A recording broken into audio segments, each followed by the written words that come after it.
Renowned professor of political science Bolaji Akinyemi has warned writers of President Muhammadu Buhari's speeches to be mindful of the implication of what they dish out for public consumption, particularly as it concerns the international community. Akinyemi, who stated this in a breakfast program, the morning show on Arise Television, also cautioned the Chief of Army Staff, General Tukur Burutai, to guide against antagonizing the country's local and foreign audience when issuing press releases to explain the position of the military.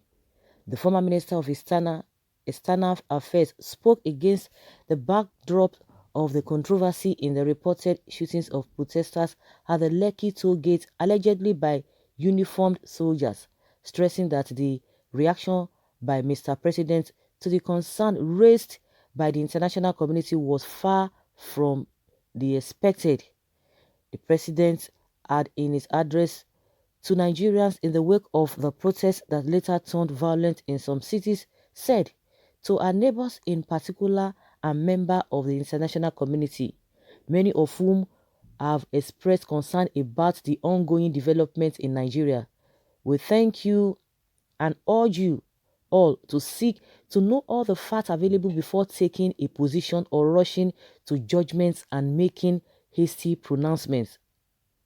Reacting to that jibe, the president Professor Akeyemi said, "I don't think the president's speech is helpful when a president decides to demonize the international community and tell them basically to either mind their business or that they don't know what they are talking about. Invariably, and because of a technology, the international community knows what he is talking about." He said, "I will not be surprised if the United States of America, USA, through its satellite, has videos of what happened at Lekki Tollgate that night. I remember during the first Gulf War, the American Chief of Staff telling the National Aeronautics and Space Administration, NASA, to turn the camera on to one of their satellites around because he wanted to see precisely what was happening in Iraq in a particular area, and they did read time.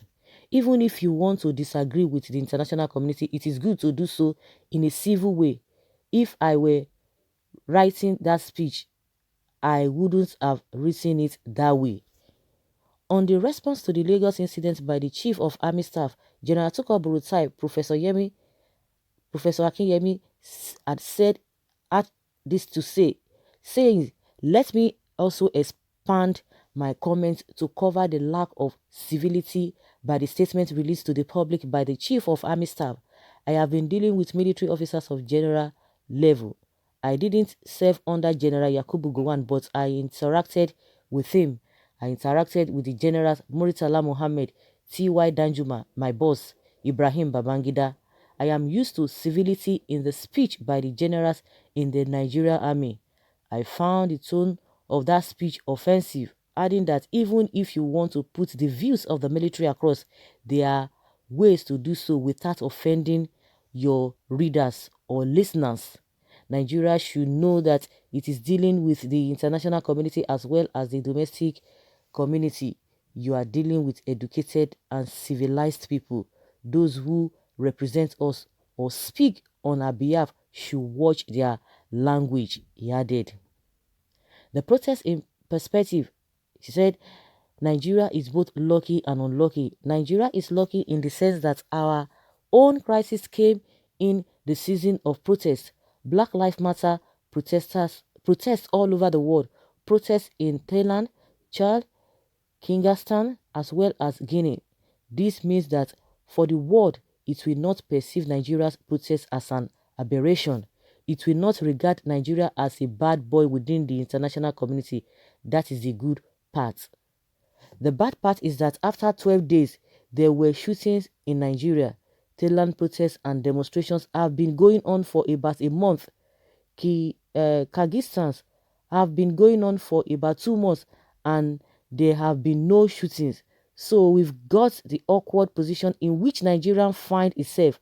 My own reading of the international community's assessment of Nigeria is that they don't believe the protesters started the violence, and I think they are right in that. he further noted. Of course, 12 days there was no violence, and everybody, people who are the well-meaning Nigerians who are not economical with the truth, they know how this violence came up. They know it. All they wanted was to make sure that the protest, was discontinued, and they succeeded. And now they want to give it bad name, give it a bad name, that it is the protest that caused all this. Of course, some people are saying that, oh, if these people had not protested, we wouldn't have had this problem. And somebody is coming out to tell us that in the UK, unemployment everywhere, and forgetting not to mention the people who are unemployed, the benefit the government, gives to them. No, they will not mention that.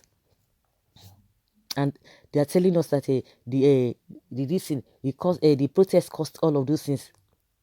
Nigeria's possible culpability for the revered diplomat. This protest shooting will not affect Nigeria's standing simply because Nigeria is still perceived as a regional player that has sufficient capability to impose its views and will in West Africa. Sooner or later, we are going to be involved in what is going on in Guinea, following the rubbish which they have just gone through, which they called presidential elections. One of the contradictions which we still teach as students happened under General Sani Abacha. Here was a brutal dictator trying to reintroduce democracy in Sierra Leone, and the world allowed him to do so because the objective of Sierra Leone was what the world wanted, and so they were prepared to let him get away with it.